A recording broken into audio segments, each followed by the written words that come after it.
moja ya tukio la kihuni, moja ya tukio la kishamba zaidi kufanyika kwenye mchezo wa mpira wa miguu hapa kwenye ardhi yetu ya Tanzania. Tukio hili limehusisha mwenyekiti wa klabu ya Simba Sports Club ambaye baada ya mchezo wao ilionekana video mbalimbali akishambuliwa na baadhi ya mashabiki wa klabu hiyo.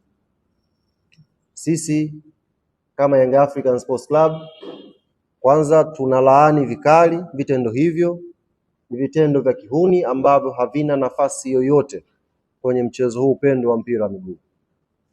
Lakini la pili, kwa niaba ya uongozi wa klabu ya Young Africans tunapenda kumpa pole mwenyekiti wa klabu ya Simba Sports Murtaza Mangungu na viongozi wote ambao walikumbana na kadhia hiyo siku ya jana.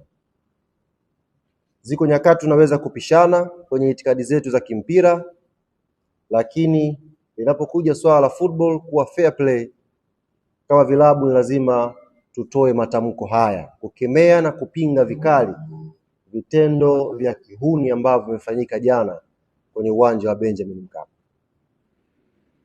Kama ambavyo wametoa wito watu wengine, na sisi klabu ya Yanga tunaliomba jeshi la polisi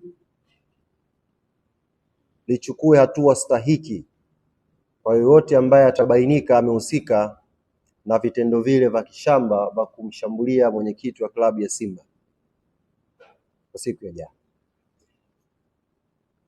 Maswali yenu, kwa nini tumetoa pole, tutaulizana baadaye, lakini kwa sasa tuingie kwenye ajenda ya msingi ambayo imefanya tukutane leo hapa asubuhi kabisa kwenye mchezo wa mpira wa